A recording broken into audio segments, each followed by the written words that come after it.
Waiting for it. We are live. We are live. There we go. Boom.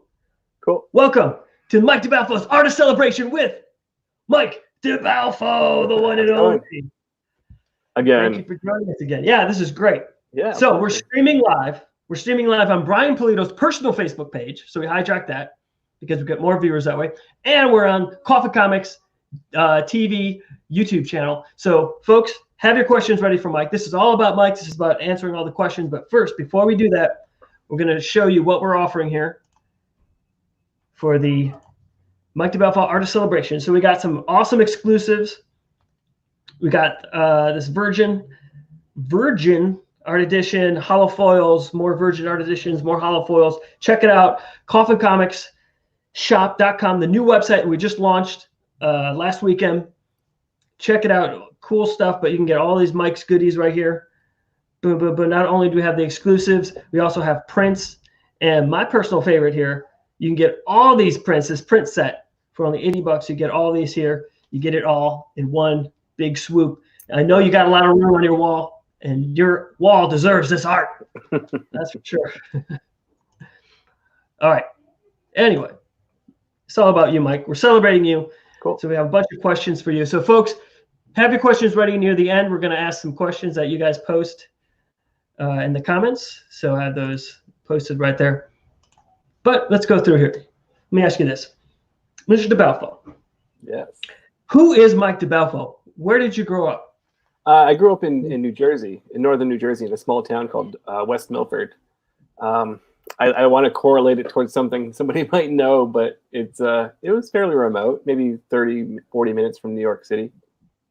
Grew up there, moved out to Arizona when I was 22. I want to say I was 22, and I've been in Phoenix since 2003. Sorry. You're good. You said New Jersey, and that shocked me here. Is that a carpal? It's going down the wrong pipe. No. Mr. Pulido's in the house. Brian Pulido's here. All right. All right. So too much go. You needed some help with it? No, we're good. We're good. So Mike. So we are live. So okay. So give me. Oh look. What's up? Right. He's trolling. Plans afoot here in HQ. So all right. Here's a fun question. How would you describe yourself in 3 words? Only 3 words. But who's Mike DeBalfo? Oh man, I feel like I'm on a job interview now. I don't know. What's the first 3 that come to mind? Compassionate. Random. Compassionate, silly, Yeah. and I don't know. And I don't Good know, looking. that's good looking and humble. Humble. There you go. Humble.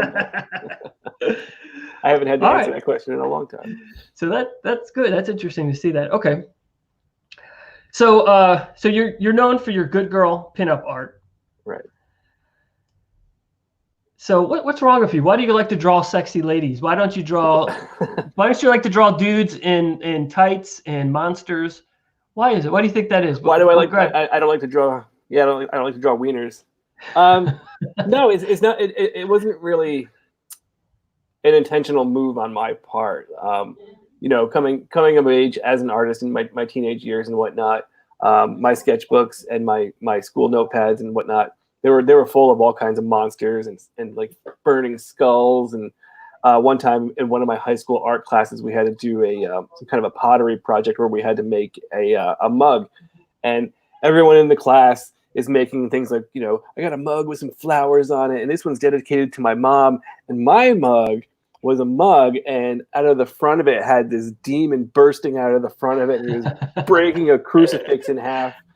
And it's just like the weirdest, like in hindsight, it was the weirdest thing in the world. And I just thought it was so cool. And my art teacher was just like, that's nice. So, you know, coming up and as a kid and stuff, like I liked all that stuff. And I loved superheroes. I draw X-Men all the time. I was all about Wolverine. But it wasn't until I got to art school when I was going to Joe Kubert School. And I started to really learn how to draw, specifically people. I couldn't draw people very well before I went there. And I just kind of found that I had a knack for drawing a pretty face, a pretty girl face, which I never really tried before until I started having to do it for school projects. And one of my teachers there in my first year, like it was like within the first couple of months or something, he says, "Oh, you draw a pretty face," and he says exactly. He goes, "If you draw a pretty face, you'll never have trouble getting work." And I was like, "Oh, okay. Well, there's something." Like I thought I was going to draw like album covers. Like I wanted to do comic books or maybe album covers or even tattoos. Yeah. That's still kind of on the fence of what I wanted to do. And this one instructor said, you know, you draw a pretty face. You know, basically, keep an eye on that, kid. And so I pursued that for the next couple of years while I was going to art school. And every time I had the chance to, I'd shoehorn a pretty girl in there somewhere, whether it was in the background or, you know, one of the main characters. I'd make her as pretty as I could. And, you know, just over time, it started to develop into its own thing. And it's like I said, it was never an intentional path to be the hot girl artist to a degree. I wanted to be a general illustrator or comic book artist or whatever in general. And long story short, when I first got my first published gig, I was hired at Zenescope, and at the time they were, well, still, you know, they're known for drawing their hot girl covers, and they hired me on to draw a pinup cover, and it all snowballed from there. And now I'm at the point where it's like, yeah, I really like drawing girls. Like, it's not a bad thing. And I don't care what anybody says. People can say, oh, you're just the girl artist, so on and so forth. Like, guaranteed, every illustrator in the world, no matter who you are, you want to be able to draw hot girls. You know, like, that's the thing. You know, they're hard to do, and people really admire them. So I got no qualms about it. Okay. And then the research has to be enjoyable. Oh, yeah, there's nothing wrong with that either. Yeah, there's nothing wrong with that either. But strangely enough, I never really looked at and researched like crazy nudity stuff. Like seriously, some of the best research I found when I was kind of still learning was things like Maxim magazine. At the time, Playboy magazine actually had their shop at home catalog, and I had acquired some of those, and they were basically like Victoria's Secret magazines. But some of the models were, I don't say more attractive, but they just were, I don't know, they appealed more to what I was into, and even some of the attire and such that they would have in those magazines, they were super helpful as well. But for like learning the anatomy and all that stuff, like no, that was drawing dudes. That was looking at like muscle magazines of bodybuilders and mostly dudes, because you can see the anatomy and the structure of the figure more clearly on a really buff guy, as opposed to looking for it in a girl. Everything's kind of smooth and soft, and there's not a lot of information in there. So, but still, even nowadays, like, you know, I'll get an assignment, and they'll be like, "Oh, we want a girl doing this," or, you know, we want like a hot nurse or something like that. And okay, it's time to Google hot nurses. All right, this isn't a bad day here. So, or hand bra. I remember Google searching hand bra a couple of times, you know, to figure out how that works and how everything looks. That's great. You love what you do. That's always that's a blessing. All right, so you started drawing. Did you draw? So you mentioned in high school. So were you drawing before that when you were like in? So when did you start drawing? Like as early as I can remember. I mean, I remember being a little kid drawing. My mom and dad would go off to work, and they'd send me to a babysitter's house. Basically, I had like this daycare thing where it was just this one woman who'd watch a few kids. And I remember sitting at her house and kind of, like, you know, drawing monster trucks and dinosaurs and whatever I could. And I never stopped doing that. So that was really young. And then around third grade or so is when people started to take notice, I guess you could say. They're like, oh, Mike draws a little better than the other kids in the class. And that put some confidence in me. It's like, oh, well, here's something you're good at. Like, you don't suck at everything. You know, you're failing all your classes, but you draw well. You're that kid. And so I latched onto that. Like, that was my vote of confidence when I was a little kid. So yeah, I've been drawing, I say, my whole life, you know, since I can pick up a pencil. Then you went to, okay, I could have sworn you said at the, I could have sworn you said that you didn't have any formal training, but no. You did so what is that training? Oh yeah, I went to the Joe Kubert School of Cartoon and Graphic Art for 2 years, and from 2000 to 2002.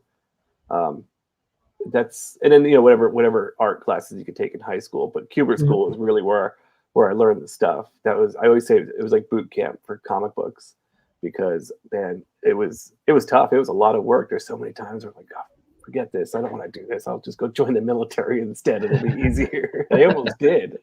Wow. Yeah, Really? I almost did.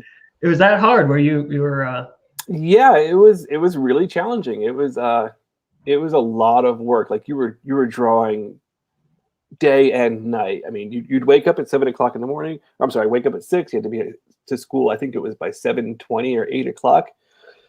So from that time in the day, Monday through Friday, until really you couldn't stay awake anymore, you were drawing, because you draw at school, and then you'd have so much homework every single day and every single week. You had to draw. Like, it was hard to have a job and a social life and keep work going at the same time, because it was constant drawing. But as a kid, it was tough. I was like, oh, this is too hard. I don't want to do it. But as an adult looking back on it, I was like, oh, there's definitely method to the madness. They were really training you for what it can be like in the real world as an artist, and even worse than it actually is. I've never had as much work on my plate as a professional as I did at the Kubert School. So. Oh, that's good. They trained you. So what would you say that mindset would be that got you through that, over that? So before, it was just like you felt too much coming in and you were just like, this is not. I don't know. I think it was just determination. Like, I wanted to draw really well. That's what it was. I don't know. It wasn't any sense to it other than that. Like, I just wanted to draw well. I always aspired to do that. And I always held myself, as an illustrator, and kind of a big part of my personality was that I'm an artist. I draw stuff, and I'm good at that. So I'd hold myself up to the people I always looked up to, and I'm like, man, well, you keep with this, like, maybe you could draw like that guy. Maybe you could draw like Jim Lee. Maybe you could, be like Tony Daniel or someone like that. So it was the determination to just be a good illustrator, if nothing else. Even if I didn't end up getting a job when it was all over and done with, there was satisfaction in just knowing the fact that I can draw good and I work in a warehouse. That was fine with me. So. All right. So then after school, how long did it take you to get your big break? What was your big break before you were like, I'm a professional, I'm getting it's paying my bills. This is it took 6 years. I think it was 6 years. I got out of school in 2002 and I moved to Phoenix. I moved in with a girl. We got married, had a kid, all of that. And it was 6 years from ending school to my first published piece in 2009. But even after that, it took another, I think it was 2 years, maybe 2.5 years before I could make that a full-time, this is paying the bills, sort of a gig. Especially because I came in as a cover artist, and that was really a very new concept at the time. Not the idea of being a cover artist, but just some kid coming in off the street with absolutely no professional experience prior to that, breaking in as a cover artist and making a living off of it without going to conventions every week or every month or anything like that. I was just doing covers for published assignments for whatever publishers I was working with, mostly Zetascope at the time. So it took a little while to sort of get some traction on that and be able to make it a full-time gig and actually leave my day job. But there was no one to look up to. There was no one to ask questions like, "Hey, you're a cover artist, and how do you do this?" And anybody who you could ask that to was like J. Scott Campbell or Greg Horn or some of these really massive names, and they're like, "Oh, well, I'm famous, so I just did it." Like, "Oh, you were famous beforehand. I'm just a kid out of the gutter." So you think your biggest obstacle was basically you just had to figure it out yourself? That was figuring it out myself and kind of I had some advisors and people in the industry who would give me pointers of who to talk to or who to approach or where to get work, so on and so forth, and how to sell my work, how to promote myself, and all those things. But even then, like, Facebook wasn't around. We had DeviantArt, and that was really the only community for artists in like 2009-ish. Facebook was around, but it isn't what it is now. So it was fun. It became for a while, like, the marketing aspect of it and that puzzle of trying to figure out how to make this all work became my favorite part of the job, more fun than actually drawing things. So, oh, wow. Yeah, because it was a real challenge. Like, I already knew how to draw. Like, I was at that point, like, I know how to draw. Like, not to say it's easy now, but I need something else to challenge me, I guess is how it felt. And that part of it, like we'll call it the marketing part of it, for lack of better words, became the new puzzle to figure out, and it still is to a certain point these days. It's always changing. So what's your biggest advice to new folks? Would it be marketing, trying to figure out how to sell yourself? Yeah, I was just talking to Marissa, my understudy, the other day about this, and we were talking about how marketing and making yourself known is so important as an artist, no matter what you do as an artist. You know, you have to put yourself in front of people and let them get to know you, whether it's going to conventions or doing these online Facebook like drawing sessions, which is you and the camera and a chat and you're drawing, posting on social media, any of that stuff. Yeah, no matter where you are, no matter how good you could be great. You could be, you know, you could draw like Bernie Wrightson or Travis Charest, but if you're not putting your work in front of people and getting people to know who you are, you're not going to go anywhere. That's just the simple fact of the matter. So it doesn't matter how good you are or how much work you have ahead of you, you know, put as much work into making yourself known as you can, and be nice and be likable. You know, don't be a dick, because that'll destroy shit.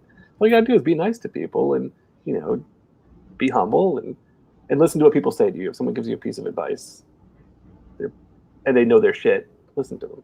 Oh yeah, listen to the right folks. So how do you stay relevant? Because we mentioned that before. That you're always trying to strive to be better. So what do you do to? I'm always looking at what's going on in the scene, and we'll say, you know, pinup cover artists specifically, because that's kind of where I'm at right now. And so I'm always looking at, you know, who the new kids are coming in, and you know, who's doing what, and trying to stay on top of that. That's another challenging part of it too, because like I said earlier, there's a million people out there right now who'd be happier than hell to take my job away from me. You know, they could be huge Mike DeBalfo fans, but they're not going to complain if they get my job. You know, so that's important too, is staying on top of things. So yeah, keep your eyes peeled and be aware of trends, because trends come and go in art, and especially comic books, every so many years. You know, and they come in subtly and they go out subtly. So you got to keep an eye on things. You know, even as something as simple as keeping your characters looking updated. You know, if you come into the game in 2005 and you're drawing your characters and they're wearing whatever kind of attire was in fashion in 2005, and in 2015 you're still drawing like the emo kids, like, well, that's around, but it's not like what people relate to anymore. So you have to update, you know, how you present your characters, even as far as sometimes their wardrobe goes. That's all I got to say about that. Okay, so I got a serious question. Yeah. On MikeDeBalfo.com, when will those Mike DeBalfo Jack Daniels homage T-shirts come back into stock? I want one of those. Jimmy, you're like, man, you're no kidding. Like, you're seriously, you got to be the 5th or 6th person to bring that up in the last like 2 or 3 weeks.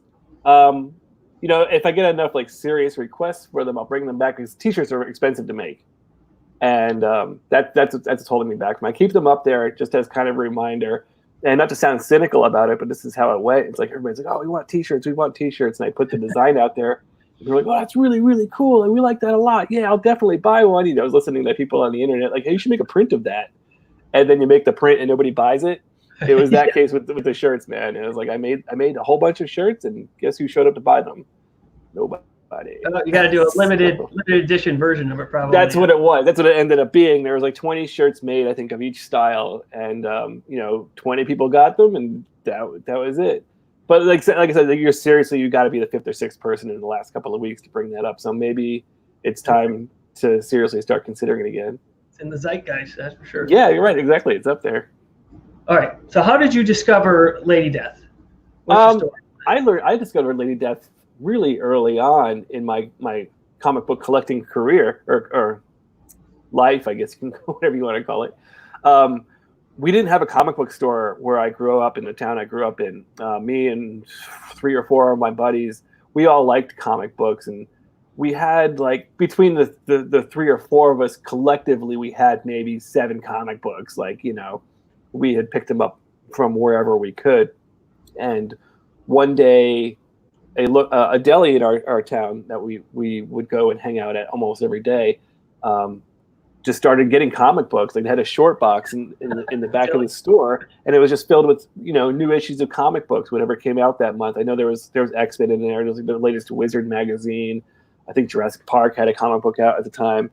So it was just this hodgepodge random short box of comic books. And we bought everything. We bought the whole damn box. Like in the first week, we liquidated that place. And just over time, they kept getting new comics, but we never knew what they were going to get. It was never consistent. X-Men was consistent because we let the owners know, like, hey, we really like X-Men and we really like Spider-Man. So we always had that. And then anything else that came through was kind of sporadic and a lot of one-offs here and there. And one day, Lady Deathhead showed up in that box. I remember the cover for the first issue, that Stephen Hughes cover with the big face. Yeah. That was in that box, and I think it was one of the holofoil ones or something. There's something. I remember it being different than just a regular cover. I don't know what it was, but I remember that was in the box, and I grabbed that. It was a little more expensive, if I remember correctly, than like the usual $1.25 or whatever it was. But the cover was awesome, and the girl on the cover was hot, and she had we were into Mortal Kombat, and she had this bloody sword.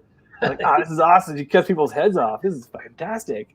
So yeah, I found Lady Death in that short box in it was called the Mountain Jug Deli in New Jersey, and but like a lot of other comics, like I said, it was sporadic. It was there once, and then we didn't see Lady Death again. I don't know how long. It was months, maybe a year before we saw the next Lady Death issue come through there, and I think I grabbed that. I don't remember. I couldn't even tell you which one it was. But I had that first issue. That's where I grabbed it. And then some years later, we finally did have access to a comic book store, and things kind of leveled out. Yeah. But yeah, I found Lady Death in a deli. In New Jersey. That's a pretty good story. Well, what is interesting, your parallels with Brian Pulido, because he's out there in. Yeah, he's from out there. Yeah, he told me that when we first met. Yeah, now you're both in Arizona, so it's just like. It's serendipity. It was just meant to happen in some way. And I had no idea he was out here when I moved out here. It wasn't until years later, like I started working in the industry, that I found out he lived out here. I was like, holy shit, Brian Pulido lives in my city, Because most of what I knew about Brian and Chaos was really learned through like reading Wizard magazines and stuff. Because like I said, we didn't get a lot of the comics, we just didn't. So we tried to keep up with what we could, where we could, and we did not have conventions. Like that was just not where I lived. It just wasn't a thing. So, but I was familiar with all you guys, or Chaos, through like Wizard. I was like, oh, those guys look like cool guys. They look like they're from Metallica or something. It's a band of comic books. Yeah, that's what it was. Like they were these bad boys, and of the comic book industry. That was always appealing to us. All right. So speaking of the bad boys, what do you think? So what are your thoughts on Coffin Comics Fiends and Sworn Nation and this whole like fandom that Brian Pulido has created? I think it's insane. I always tell people that the Sworn Nation people are among the friendliest and the most inviting of most of the fan bases I come across in the industry. Like everybody's nice and everybody's friendly and everybody has a good time, but like the Fiends are like a family. It's really crazy and it's really inspiring that that can be achieved in comic books, because like I'll say it honestly, that doesn't exist with any other company the way it is with you guys. And I don't think you can really understand it unless you see them all together. Like at Fiend Fest, that was like the real deal. That was like a family reunion. Yeah. And you guys are loyal, like super loyal. I think the fact like Brian kind of has that star power, almost like we'll say like the front man of a band. Yep. He can go up and just present himself and not sell you on something, but make you feel like you're important. And I think people really admire that about Brian, So they find him and he becomes their dad, whatever age you are. Like it's crazy. It's absolutely inspiring. Yeah, definitely the leader of the band. He just has this persona and his confidence. It's just like, follow me. He's Robert Plant, man. That's what it is. So have you had a chance to sign up for Sworn Nation on the Facebook group? So no, I haven't. Maybe I did. I don't think I did. You may or may not be on there. So when you have a chance to check it out, because we're have a new Facebook group that's connected to the Lady Death page and everything. So everyone's just coming together there and sharing their love of Lady Death and all the artists that work for Coffin. So real quick, we're gonna do a commercial update here real quick. This is, once again, folks, who are just joining us right now, this is the Artist Celebration with Mike DeBalfo right here. Surfer dude, Mike DeBalfo. Gonna add this right here. So check this out. Go to the Coffin Comics shop.com, the new store. Scroll down, you click on the Mike DeBalfo section. You can see everything we have to offer. Amazing limited edition comics and some prints as well. So fun stuff there. So make sure to check that out. All right. So folks, have your questions for Mike in the comments. I'm gonna do some fun speed round questions here, but before we do that, let's see what we got here. We got some questions here from Paul. Mike looks like a surfer. Thanks, Paul. Did you surf in New Jersey? Was there any surfing out there in your park? No. There was. Well, I didn't grow up by the ocean, but even when I did, I didn't see anybody surfing or anything. Not at least the beaches that I had went to. It's not a cool place like that. Too bad. Are you open for commission work?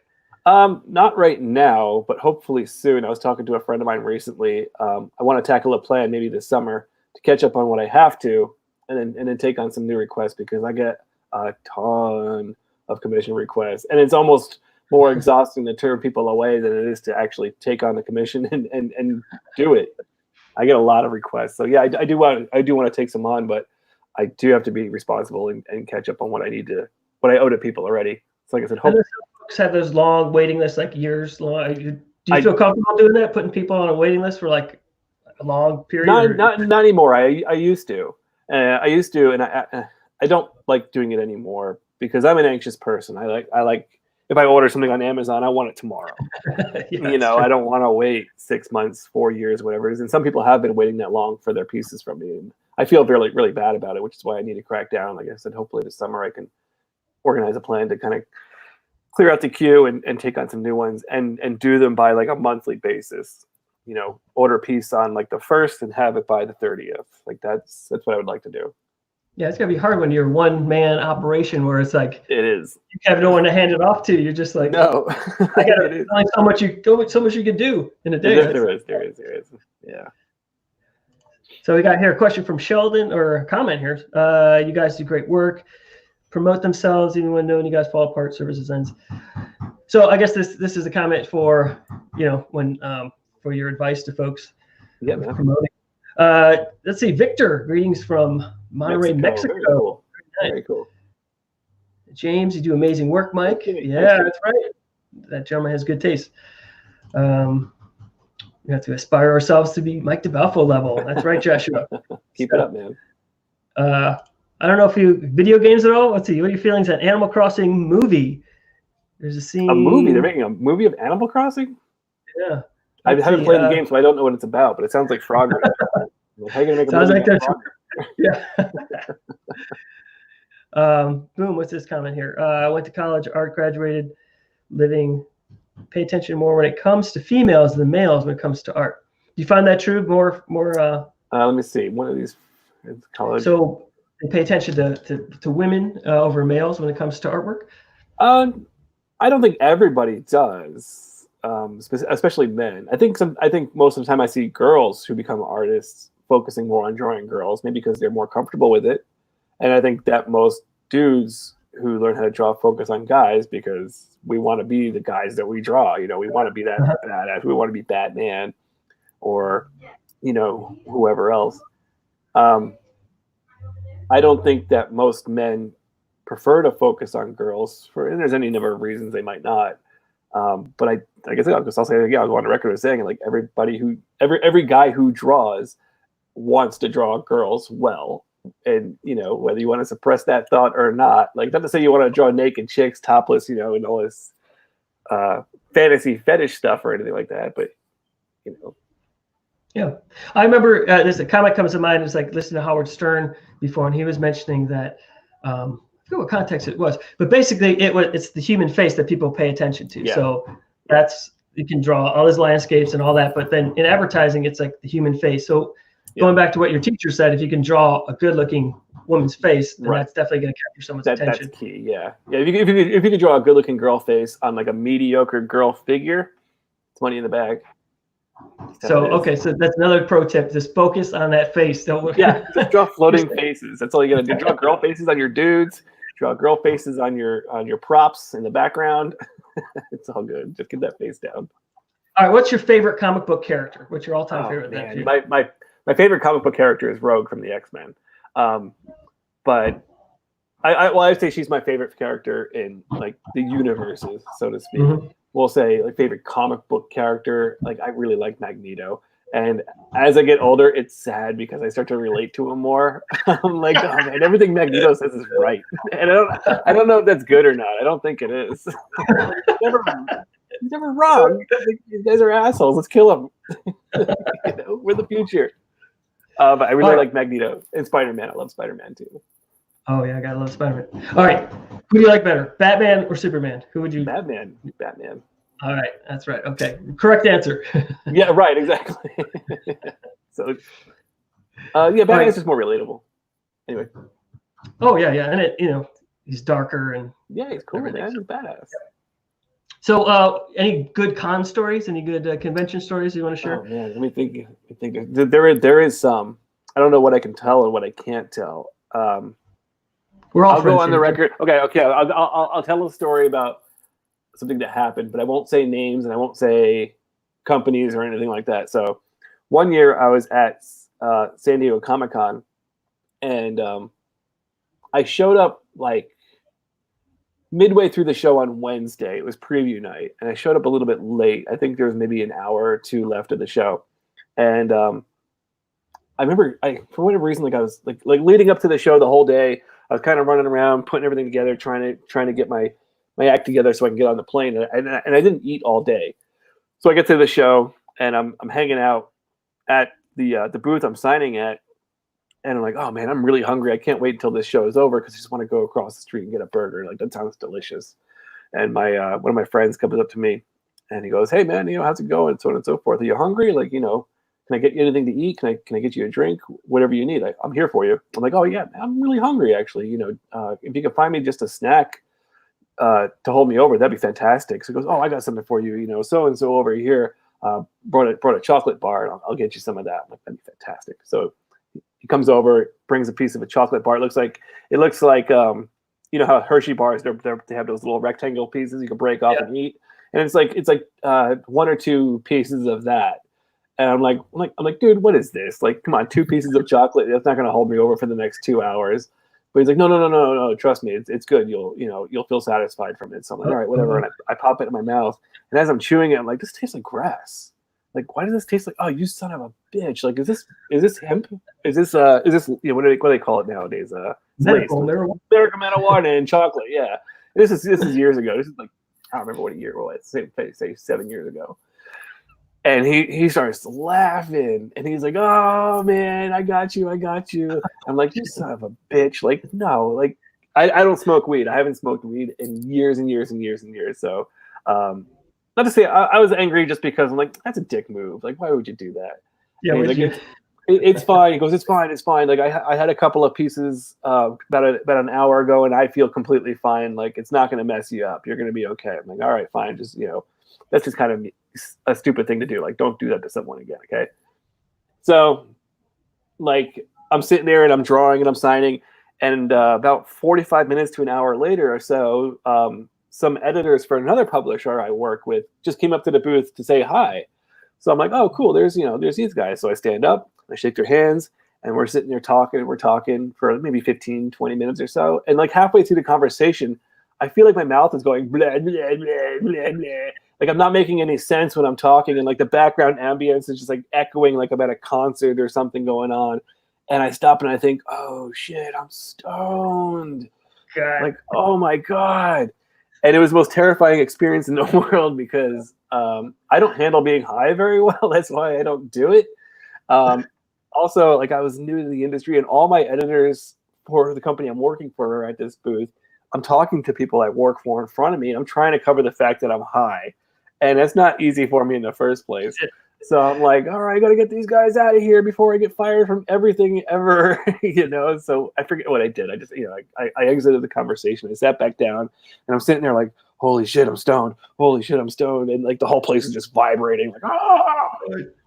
And I look over to my buddy who gave me the chocolate and said he ate it an hour or so ago. And I look over at him and he's like sitting in the chair over in the corner, like looking up, not moving at all. And I'm like, oh shit, he's stoned too. Fuck. I don't have anybody I can talk to about this. And I start freaking out. And so the show ends up coming to a close at the end of the day. And I'm like, I gotta get the fuck out of here. I gotta get back to my hotel room. I gotta wear this off. Like, this is not cool. And I was staying with the guy who gave me the chocolate in the first place. And he's like, man, I am so stoned right now. I'm so sorry. Like, I did not know this was gonna happen to us. And leaving the convention center in San Diego and going to our hotel, we were staying, I think it's the Sheraton, is literally like right next to the convention center in San Diego. If you've never been there, it's like a 10-minute walk to the convention center next to it. We got lost for like 3 hours trying to find our hotel, which was really just a straight 10-minute walk left. And we ended up somehow in like the middle of downtown San Diego by the Padres Stadium, and it's dark. Like the sun went down. It's dark now, and we're just walking around like aimlessly, like, where the hell is the hotel? We ended up by the harbor and things like that. I was walking around with like money in my pocket. I was so paranoid. It was so bad. But in hindsight, it's really funny, and I would do it all over again. Since you survived, it makes it fun. Yeah, we survived. Thankfully, I don't know how we did. I thought we were going to die that night. I really did. Like, so it's the beginning of the beginning of a next Cheech and Chong movie right here. So. That's exactly what it was. Yeah, exactly. You're right. We're going to pick up some hookers or something like that. They're going to rob us. It was bad, but it was good. It was a bad high that was just turned out to be a great story in the end. Oh, and that guy's still your friend that screwed you over? Yeah. Like, we still talk. We talked about that forever. He's like, hey, remember the time we got really high in San Diego and almost died? I'm like, yeah, that was awesome. All right, here we go. Battle of the bands. Oh, okay. Who do you choose? Megadeth versus Metallica. Oh, Metallica, man. Come on. Pantera versus Anthrax. Pantera. Sepultura versus Exodus. Sepultura. Slipknot versus Korn. Slipknot. And Iron Maiden versus Slayer. Iron Maiden. Some people might beat me up for that last one, but well, that's a tough one. It is a tough one. Yeah. All right. Best Man-O-War album cover. Oh man, they're all the same. Best Man-O-War album cover. I'll go with the hell's the name of the album? It's the first one I bought. And it's basically just a big fist punching a anvil in half, I think is what it is. Louder Than Hell, that's what it is. Nope, wrong. It's this one right here. No, I don't have that album, so I can't say if it's a good album or not, but that cover is terrible. It's so bad. That's funny. Oh my God. Okay. Music you're listening to right now, anything you recommend? I'm really into this band called Heaven Shall Burn right now. They have a few albums out, and they put an album out this year. Let me find the name of it real fast, but it's really good. I've had it on constant repeat. What style would you say that is? I guess metal has gotten to the point where people just make up genre names for every single song on an individual album. I call it like progressive deathcore, something like that. Okay. It's called the Of Truth and Sacrifice by Heaven Shall Burn. Like, I'm really into that album right now. All right, folks, listen to it. You look at artwork, and that's a good one, man. Been drawing a lot of boobs to it. Oh, okay, that's good to know. All right, so a question. I got a question from someone here. Do you have a trademark on your hair, your signature hair? The ladies love to call you McDreamy. That's right, McDreamy. That's what the Coffin girls call it. Yep. I don't have a trademark on it, but it used to have its own fan page on Facebook. We made the hair of Mike DeBalfo's like fan page is what it was, and it was around for a couple of years. But I gave my hair like its own personality, like it was a complete dick. So anytime somebody would comment on the page, like my hair would come in and comment, we just like with like roasting comments, like on whoever commented, be like, "Oh, you look like a goddamn bird fucked an elephant" or something like that. What are you talking about, pal? And after a while, I don't think people really got the humor of it. It's So I shut down the page. But for a while, yeah, there was Mike DeBalfo's hair page, and he was a dick. At least it brought you joy. Yeah, I thought it was fucking hilarious. All right, serious question now. Serious question. Have you ever had a mullet? No. No. I never got into the mullet thing. Even as a kid, I thought it was dumb. Yeah, it's like, I was a really clean cut kid, and it wasn't until I don't know when I was married when I started growing my hair out. But even then, it's like right now it's long. The next time you see me, I might have a shaved head. Like I'm not attached to my hair in any way. So, but I never had a mullet. Okay, favorite 80s action movie. Oh my god, that's a hard one. 80s action movie. That's hard. That come to mind like Predator, RoboCop. Oh yeah. Die These Hard. are all correct answers. They're all good. Yeah, Aliens. Total Recall, but that's 90s. RoboCop's definitely up there though. Maybe RoboCop, the first one. That is, yeah. Oh, so good. Okay, 80s favorite 80s horror movie. Well, that's another hard one. 80s horror movie. Reanimator's fucking amazing. Oh God, yeah. And Zombie, the first was just called Zombie. I think that came out in 1979 though. I don't think it technically counts. That's an amazing movie too. I can go on about that.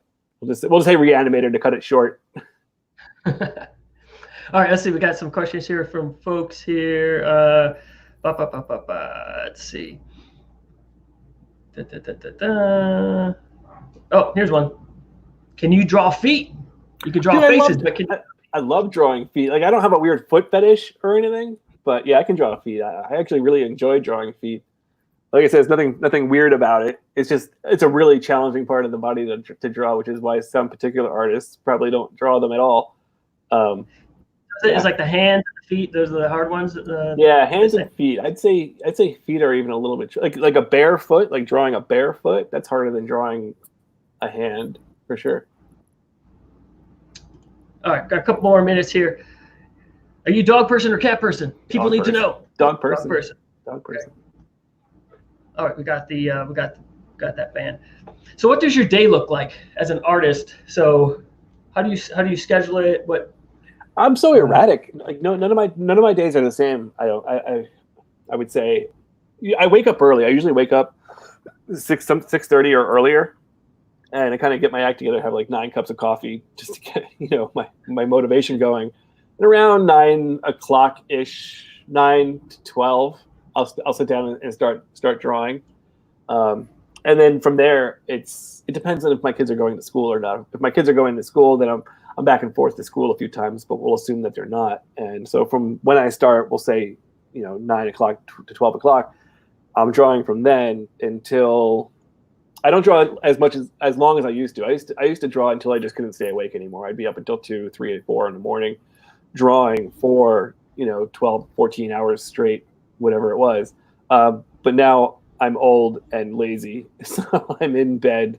Well, I'm done drawing by 10:30 now. I've gotten, I think, proficient enough in my skill level where I can knock things out faster than I used to, at a higher quality than I used to, and I don't need to spend as much time. I don't need to be a slave to the desk as much as I was for the first several years of my career.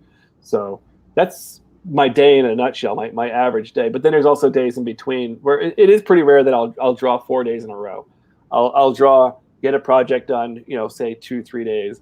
And then there's other days where it's social media day. It's time to connect with people. It's time to network. It's time to make a post on Facebook and have some fun with the people who follow. I'll have those days every once in a while too. So some days it's just, like I said, it's social media day, or it's email day. I got to catch up on correspondence and things like that. But more often than not, there are those drawing days of let's say 10 o'clock till about 10:30 at night. That's great. Yeah, as your own boss, you can just set it up however you want. So that's so great. It is, yeah. So you draw by hand with so you don't do digital. No. So how do you make sure you don't get carpal tunnel? Is there anything like you just stretch out your hands and keep your hands? That's a good question actually, and a lot of people should know about this. Like if you draw and you've never been told, do your stretches. Like stretch your hand. Like Google search hand stretches. And results will come up and practice those stretches. You want to stretch your wrist and your fingers and all that. But for me, mostly, again, while I was going to the Kubert school, they kind of taught us how to draw with our shoulder. So it's like, and except for small when you're sitting there rendering and adding small details. Like that's all with my wrist and my fingers. But when I'm drawing a figure or kind of doing all the grunt work of the drawing, a lot of it's with my elbow and especially my shoulder. And the shoulder is a much larger joint than your wrist, so it's not as tedious of work. It doesn't put as much wear and tear on your drawing hand. But just after this last weekend, actually, I messed up my shoulder, my right shoulder. I don't know what exactly I did, but I couldn't move. Like I was like 80 years old. I couldn't like lift my arm above my elbow for like 3 or 4 days. It really put me down, and I couldn't draw. Not a lot. I could draw for maybe an hour, and then I had to I had to rest and ice it, and I was putting icy hot on it, like it was going out of style, But yeah, definitely. If you're an artist, definitely do your hand stretches. It's not a joke. It's not silly. It's not stupid. And try to consciously draw with like your elbow and your shoulder for large shapes, like laying in figures, backgrounds, any way you can pull a sweeping kind of motion in a line. Yeah, use your whole arm and not just your hand. It'll also give you a more confident looking line, and your work will come out looking nicer. Wow, I don't know. To me, that's just fascinating. I never even thought about that. Like, just weird, assume your hands. So that's cool to learn. All right, we should wrap this up. Hey, folks, thanks for joining us for Mike DeBalfo's Artist Celebration here at Coffin Comics. Once again, I'm going to show you the screen, what we have. Boom, we've got all these goodies from Mike at coffincomicsshop.com. They're going to be up here until they are sold out. So we just launched this morning.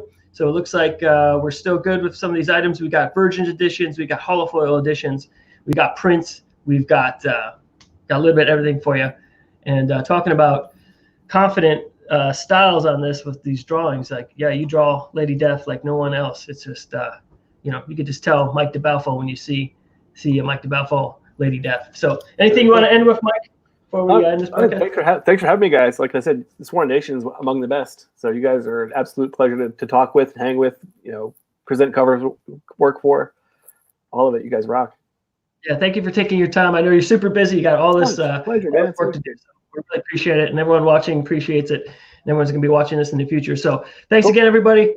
Meet us up. We're going to try to get Mike on the Sworn Nation Facebook group and see if he'll join us on there. And you guys can post all your Mike DeBalfo prints and comics that you got. So this is Jimmy Coffin signing off for Coffin Comics. We'll talk to you guys later. Broadcast.